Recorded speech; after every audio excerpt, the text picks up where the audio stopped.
তাকে ধর্ষণ করার বিনিময়ে আমাকে মুক্তি দেওয়া হয়। স্বামীকে আটকে রেখে স্ত্রীকে ধর্ষণ শুনে মনে হতে পারে একদল বিকৃত মস্তিষ্কধারী মানুষের ঘটানো কোনো ধর্ষণের ঘটনা। তবে বিষয়টি এমন না। এর থেকে অমানবিক ধর্ষণের অভিযোগ উঠেছে র‍্যাব 11 এর সাবেক কমান্ডারের বিরুদ্ধে। আমার স্ত্রীকে একরকম আলেপ হত্যা করছে, শুধু ধর্ষণের কারণে হত্যা করছে। র‍্যাব 11 এর সাবেক কমান্ডার আলেপ উদ্দিন ঢাকা নারায়ণগঞ্জ অঞ্চলে জঙ্গি নাটক সাজানোর মাস্টারমাইন্ড ছিলেন তিনি। তারই অংশ হিসেবে জঙ্গি নাটক সাজিয়ে ভুক্তভোগী এই ব্যক্তিকে ধরে নিয়ে গুম করে রাখেন র‍্যাবের সাবেক এই কর্মকর্তা। পরবর্তীতে ঘটনাক্রমে ভুক্তভোগীর স্ত্রীকে একাধিকবার ধর্ষণ করে আলেপ উদ্দিন। নাম পরিচয় গোপন রাখার শর্তে এই ভুক্তভোগী কথা বলেছেন আমাদের সঙ্গে, জানিয়েছেন কিভাবে তাকে বাড়ি থেকে তুলে নিয়ে দেশবাসীর সামনে জঙ্গি হিসেবে উপস্থাপন করেছেন আলেপ উদ্দিন। লোহা কোথায়, কিতাব কোথায়, হ্যাঁ, তারপরে বিভিন্ন নাম বলতেছে যে তারা কোথায়, আমি তাদেরকে চিনি না, এইসব টার্মের সাথে আমি পরিচিত না। 2015 সালের 30 মে ঢাকার নিজ বাসা থেকে আটক করা হয় তাকে। জঙ্গি সন্দেহে তুলে নেয়ার সময় পরিবারের সবার সামনেই শারীরিক নির্যাতন চালানো হয় তার উপর। এ সময় তার বাসা থেকে নগদ লক্ষাধিক টাকা, তার বাবা মা ও ভাইয়ের 3টি স্মার্টফোন, কম্পিউটার সহ মোটরসাইকেল নিয়ে যায় তৎকালীন ডিবির সদস্যরা। এরকম সিচুয়েশন কখনো পড়ি নাই, কোথায় যাব, কি করব, কোনো দিশেহারা অবস্থা। তো একটা পর্যায়ে মনে হলো যে আচ্ছা, আমি তো কিছু করি না, আমি কেন পালাম। আমি বিষয়টা ফেস করি যে কেন আমাকে খুঁজতেছে। আমার বাবার বাসার কম্পিউটার নিল, বাবার যে ফাইল ক্যাবিনেট ছিল সেখান থেকে আমার আব্বার ব্যক্তিগত খুব সম্ভবত 65,000 টাকার মতো নিল। আমার ছোট ভাই তখন বাসায় ছিল না, ছোট ভাইয়ের যে পড়ার টেবিলের ড্রয়ার সেখান থেকেও প্রায় 25,000 টাকার মতো নিল। আমার স্ত্রীর ব্যাগে, ভ্যানিটি ব্যাগে, যেহেতু আমরা বের হয়ে যাচ্ছিলাম, তো তার ব্যাগে এরকম প্রায় 25-30,000 টাকার মতো ছিল, সেটা নিল। আমার কাছে 2টা স্মার্টফোন, আমার আব্বার একটা স্মার্টফোন, আমার ওয়াইফের একটা স্মার্টফোন, এগুলো নিল, যেগুলোর কোনোটাই তারা পরবর্তীতে রিকভারিতে দেখায় নাই। বেলা 11টায় তাকে আটক করার সময় তার বাসা থেকে বোমা সদৃশ্য কোনো বস্তু পায়নি আইন শৃঙ্খলা বাহিনী। তবে ডিবি কার্যালয় থেকে জিজ্ঞাসাবাদ শেষে ওই দিন বিকেলেই তার বাসায় অভিযানে যায় তারা। অভিযানের নামে শুরু হয় জঙ্গি সাজানোর নাটক। সকালবেলা তছনছ করে খুঁজেও ভুক্তভোগীর বাড়ি থেকে কিছুই পাওয়া যায়নি। তবে অবিশ্বাস্যভাবে বিকেলবেলা তার বাসার নিচ থেকে বোমা সদৃশ্য বস্তু উদ্ধার করে ডিবি কর্মকর্তারা। আমাকে ধরছিল 11টা থেকে 12টার মধ্যে, আর আমাকে নিয়ে আবার গেল বিকাল 4টার দিকে, 3:30-4টার দিকে। দিয়ে ওই বাসার গ্যারেজের এক কোণা থেকে তারা একটা কার্টুন বের করলো। ওই কার্টুনের মধ্যে নাকি কি আছে, যে এক্সপ্লোসিভ বানানোর পাউডার টাউডার। ওর দারোয়ান ছিল না, ইনস্ট্যান্ট ওখানে দারোয়ান ছিল না, দারোয়ানকে খুঁজে নিয়ে আসলো, দেখালো যে সাক্ষী হিসেবে যে এটা পাওয়া গেছে। দারোয়ান বললো যে এটা তো আমাদের এখানে ছিল না, বা আমি দেখি নাই। আমি বলছি না, এই যে ইয়া রাখছে, আমি তো রাখতে দেখি নাই। এরপর ভুক্তভোগী এই ব্যক্তিকে 8 দিন গুম রাখা হয়। গুমের পর একাধিক মিথ্যা মামলা দিয়ে 3 দফায় 28 দিনের রিমান্ডে নেওয়া হয় তাকে। নিরপরাধ ছেলের জন্য বাবা, স্বামীর জন্য স্ত্রী ও ভাইয়ের জন্য ভাই ছুটতে থাকেন এক অফিসার থেকে আরেক অফিসারের কাছে। তবে তাদের কোনো লাভ হয়নি, লাভ হয়েছে তৎকালীন ডিবি অফিসারদের। রিমান্ডে নির্যাতন না করার শর্তে স্বজনদের কাছ থেকে প্রায় 7 লাখ টাকা ঘুষ নেয় ওইসব অফিসাররা। এবং সে আমার আব্বার নাম পর্যন্ত মামলার এধারে ঢুকায় দেয়, যদিও গ্রেপ্তার করে না। মানে একটা জাস্ট আতঙ্কে রাখার জন্য। কারো কাছে 50,000, কারো কাছে 1 লাখ, কারো কাছে 3 লাখ, 5 লাখ, এরকম মানে প্রচুর টাকা তারা ওই রিমান্ডকালীন সময়েই হাতে নিছে, যে টাকাটা দিলে আমাকে মামলা তো অলরেডি দিয়ে দিছে, মামলা আর বাড়াবে না, বা মামলাটা হালকা করবে, অথবা রিমান্ডে টর্চার করবে না, বা রিমান্ড দিবে না। 2 বছরের বেশি সময় জেল খেটে 2017 সালের এপ্রিলে মুক্তি পান তিনি। তবে জেল গেট থেকে আবারও গ্রেফতার করা হয় এবং মুচলেকা নিয়ে ছেড়ে দেয়া হয় তাকে।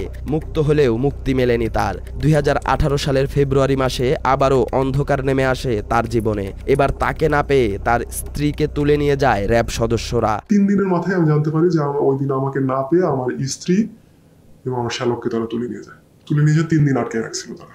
আর তার স্ত্রীকে তুলে নিয়ে যাওয়ার নেতৃত্ব দেয় র‍্যাব 11-র সাবেক কমান্ডার আলেপ উদ্দিন ও এএসপি মশিউর রহমান। তার স্ত্রীকে ওই দিন শারীরিকভাবে লাঞ্ছিত না করলেও একজন নারীকে যতটুকু সম্মান দেখানো হয় তার ছিটে ফোঁটাও দেখায়নি আলেপ।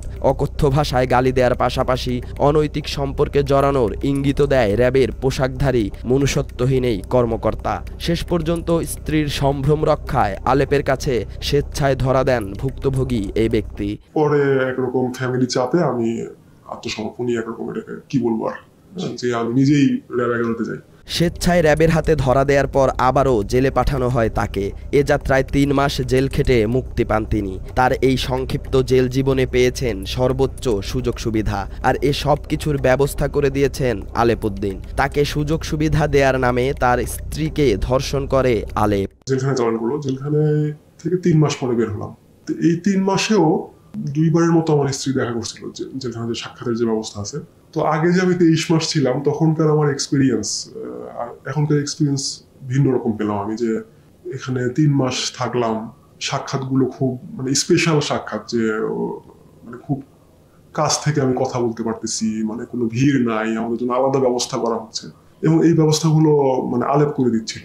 এটা তখনই আমার স্ত্রীর মুখে আমি শুনছি যে আলেপ এগুলো ব্যবস্থা করে। শেষবার কারামুক্তির দিন তার স্ত্রীকে ফোন দেন র্যাবের সাবেক কর্মকর্তা আলেপ উদ্দিন। স্বামীকে নিয়ে র্যাব 11-র হেডকোয়ার্টারে দেখা করতে বলেন আলেপ। দেখা করতে গেলে স্ত্রীর সঙ্গে কথা বলার নামে স্বামীকে গেস্ট রুমে বসতে বলেন আলেপ উদ্দিন। এ সময় স্বামীকে বাইরে বসিয়ে স্ত্রীকে ধর্ষণ করে র্যাবের সাবেকেই কমান্ডার। এটি তার স্ত্রীকে 3য়বার ধর্ষণের ঘটনা। এখন প্রশ্ন জাগতে পারে, প্রথম ও দ্বিতীয়বারের ঘটনা বাদ দিয়ে কেন 3য়বারের কথা বলছি? কারণ এর আগে ভুক্তভোগী জানতই না তার জেল জীবনে স্ত্রীর সঙ্গে কি কি ঘটেছে। এদিনের পর সব ঘটনা জানতে পারেন তিনি। তো ওই নীতিবাক্য শুনে আমাকে এসে গেস্ট রুমে বসতে বললো। গেস্ট রুমে চলে গেলাম, আমার স্ত্রীকে এসে রেখে দিল, মানে বলছে আপনার স্ত্রীর সাথে কিছু কথা আছে। তো আমি প্রায় 15-20 মিনিট পরে আমার ওয়াইফ আসলো, কান্না চোখ, কালো। তো তখন তো আমি কিছুই জানি না আসলে। স্বামীর জন্য স্ত্রী আর স্ত্রীর জন্য স্বামীর ত্যাগে গড়ে ওঠা তাদের সাজানো সংসার ধ্বংস করে দিয়েছে আলেপ। তার জেলে থাকা অবস্থায় বাবার বাড়িতে ছিলেন স্ত্রী। তদন্তের কথা বলে ভুক্তভোগীর স্ত্রীকে ঢাকায় আসতে বলেন আলেপ উদ্দিন।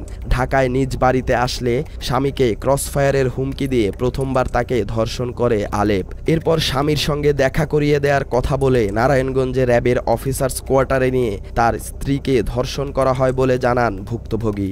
ওই বাসায় ডাকছে, মানে আপনাদের বাসায় আসে, কারণ আমি ইনভেস্টিগেশনের জন্য, যে কোন বাসায় আসামি কোন বাসায় থাকতো সেটা আমাকে যেতে হবে, দেখতে হবে। আর অনেক কথা আছে, মানে যেহেতু ওটা আমার বর্তমান ঠিকানা, আমার মামলায় ওটা বর্তমান ঠিকানা। তো আমার স্ত্রী তো যথারীতি যায়। হ্যাঁ, তো গিয়ে তখন ওই প্রথমবার শ্লীলতাহানি করার চেষ্টা করে। শ্লীলতাহানি বলতে ধর্ষণেরই চেষ্টা করে সে। তো ওই অফিসার্স কোয়ার্টার 3তলা বিল্ডিং, সেই বিল্ডিং এর 3য় তলায় 7 আর 8 নম্বর রুম নিয়ে আলেপ থাকতো। শাখা রোডেই একটা চেকপোস্ট আছে। আমার স্ত্রীর কাছে শোনা যে চেকপোস্ট আছে, চেকপোস্টের গার্ডদের চোখ এড়ানোর জন্য আর সিসি ক্যামেরা এড়ানোর জন্য আমার স্ত্রীকে হেড ডাউন করানো হয়। হেড ডাউন করায় এই পুরোটা বিল্ডিং এর সামনে পর্যন্ত নিয়ে যাওয়া হয়, এবং আলেপ আগে গাড়ি থেকে বের হয়ে 3তলায় ওঠে এবং যাওয়ার সময় ইনস্ট্রাকশন দিয়ে যায় আমার স্ত্রীকে যে আমি বের হওয়ার 5 মিনিট পরে তুমি বের হওয়া, বের হয়ে 3তলায় 8 নম্বর রুমে আসবে। কথা মতো আমার স্ত্রী যায়, ওই বিল্ডিং এ প্রথমবারের মতো তাকে ধর্ষণ করা হয়। সর্বশেষ যেদিন তার স্ত্রীকে ধর্ষণ করা হয় সেই ঘটনা শুনে আপনি নিজেও প্রশ্ন করবেন আলেপ উদ্দিনের জন্ম ও ধর্ম নিয়ে। 2018 সালের রমজান মাসে পবিত্র শবে কদরের দিন ধর্ষণ করা হয় তার স্ত্রীকে। ইত্তেকাফে বসার জন্য ওই সময় তিনি বাড়ির বাইরে ছিলেন। এই সুযোগে তার স্ত্রীকে ফোন দিয়ে হুমকি দেয় আলেপ। তার সঙ্গে শারীরিক সম্পর্কে না জড়ালে ঈদের আগেই তার স্বামীকে জঙ্গি সাজিয়ে আবারও গ্রেফতার করা হবে। ভুক্তভোগী জানান, এদিন তার স্ত্রীকে রোজা ভাঙিয়ে 4র্থবারের মতো ধর্ষণ করে আলেপ উদ্দিন। এ ঘটনার পর তার স্ত্রী মানসিক ভারসাম্য হারিয়ে ফেলেন এবং কিছুদিন পর মারা যান। সর্বশেষবার রমজান মাস, এমনকি কদরের দিন, সবে কদরের দিন ছিল ওই দিন। আমি ইতেকাফে ছিলাম, ওই বাড়ির প্রথম ইতেকাফে বসছিলাম মসজিদে। পরে বের হয়ে, মানে এগুলো তো পরে আমি জানছি আসলে, যে এর মাঝখানে অনেকবার আমার স্ত্রীকে প্রেশারাইজ করছে, সে ডাকছে, বের হওয়ার পর থেকেই ডাকছে, বহুবার ডাকছে। তা আমি যতদিন আমার স্ত্রীর সাথে ছিলাম ততদিন তো ভাই সুযোগ পাই নাই। আমি যখন ইতেকাফে গেলাম তখনও বারংবার ডাকছে, এখন তো নাই। তো আমার স্ত্রী অ্যাভয়েড করতে করতে করতে করতে একসময় যখন এরকম থ্রেট আসলো যে সামনে ঈদ, মানে ঈদ মানে তো খুশি, হ্যাঁ, খুশিটা আমাদের জন্য আর খুশি থাকবে না। ঈদের আগেই হয়তো আমাকে আবার গুম করা হবে বা কিছু একটা করে ফেলা হবে, হয়তো ইতেকাফের ওখান থেকেই তুলে নিয়ে চলে যাওয়া হবে। স্ত্রীর কাছ থেকে সবকিছু শোনার পর আলেপের সঙ্গে যোগাযোগ করেন তিনি। আলেপ তাকে জানায় নারী আসামিদের এবং মাঝে মাঝে আসামিদের পরিবারের নারী সদস্যদের নাকি এভাবে ভোগ করা র্যাবে অঘোষিতভাবে স্বীকৃত। এসব ভুক্তভোগী কয়েকজনের সঙ্গে যোগাযোগ করলেও সামাজিক মর্যাদার ভয়ে ক্যামেরার সামনে কথা বলতে রাজি হননি তারা। তখন আলেপকে আমি মেসেজ দিই, একরকম থ্রেট করি মেসেজ দিই যে আমি তার বিরুদ্ধে অ্যাকশন নেব। কথা বলারই চেষ্টা করি, ফোন দিই, ফোন ধরে না, ফোন ধরে না, ফোন না ধরার পরে আমি তাকে মেসেজ দিই। তো মেসেজটা পেয়ে সে আমাকে মেসেজ রিপ্লাই না দিয়ে আমার স্ত্রীকে মেসেজ রিপ্লাই দেয় যে কিছু করে লাভ হবে না, কারণ এটা অঘোষিতভাবে মানে আনঅফিসিয়ালি এটা মানে ইয়াতে অ্যালাউড, মানে এটা র্যাবে এই প্র্যাকটিসটা এটা মানে পারমিটেড। এদিকে হাসিনার শাসনামলে জঙ্গি নাটক সাজিয়ে দেশের মানুষের চোখে কালো কাপড় বেঁধে দিয়েছিল আইন শৃঙ্খলা বাহিনীর বিভিন্ন ইউনিট। আর এসব বাহিনী পরিচালনার দায়িত্বে ছিল আওয়ামী লীগের মদতপুষ্ট কর্মকর্তারা। এসব কর্মকর্তার নির্দেশে জঙ্গি সন্দেহে নিরপরাধ মানুষদের ধরে নিয়ে এসে মধ্যযুগীয় কায়দায় নির্যাতন চালানো হতো তাদের উপর। নির্যাতন করা হতো তাদের পরিবারের সদস্যদেরও, এমনকি অস্ত্রের মুখে পরিবারের নারী সদস্যদের ধর্ষণ করা হতো। নিষিদ্ধ জঙ্গি সংগঠন আনসার আল ইসলামের উপমহাদেশীয় সমন্বয়কারী সহ 6 সদস্যকে গ্রেফতার করেছে র্যাব। রাজধানীর বসুন্ধরা আবাসিক এলাকা থেকে 5 জঙ্গিকে গ্রেফতার করেছে counter terrorism and transnational crime unit CTTC. রাজধানীর বসিলায় জঙ্গি আস্তানায় র্যাবের অভিযানে নিষিদ্ধ ঘোষিত সংগঠন জেএমবি শীর্ষ নেতা ইমদাদুল হক ওরফে উজ্জ্বল মাস্টারকে আটক করা হয়েছে। গেরুয়া অঞ্চল থেকে 7 জন সন্দেহভাজন গ্রেফতার করে।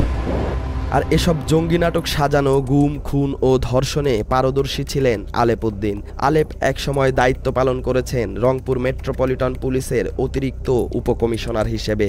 সর্বশেষ ছিলেন বরিশাল রেঞ্জের অতিরিক্ত পুলিশ সুপারের দায়িত্বে। তবে জুলাই আন্দোলনের সময় ঢাকায় পুলিশের বিশেষ শাখায় নিয়ে আসা হয় আলেপ উদ্দিনকে। এ সময় যাত্রাবাড়ি এলাকায় আলেপের নির্দেশেই আন্দোলনকারীদের গুলি করে হত্যার অভিযোগ করা হয়। তীব্র আন্দোলনে মৃত্যুপুরীতে রূপ নেয় যাত্রাবাড়ি এলাকা। সেখানে পুলিশের গুলিতে মারা যান জোবায়ের ওমর খান। জোবায়েরের ভাইয়ের করা হত্যা মামলায় বরিশাল থেকে গ্রেফতার করা হয় আলেপ উদ্দিনকে। জঙ্গি নাটক সাজানোয় পারদর্শী ও আওয়ামী লীগের মদতপুষ্ট আলেপকে একাধিকবার পুরস্কৃত করেছে হাসিনা সরকার। আলেপের মতো একজন অসৎ পুলিশ অফিসারকে 2022 সালে পুলিশের সর্বোচ্চ পদক বিপিএম ও পিপিএম পুরস্কার দেওয়ার জন্য আলাদাভাবে প্রজ্ঞাপন জারি করে স্বরাষ্ট্র মন্ত্রণালয়, যা ছিল নজিরবিহীন ঘটনা।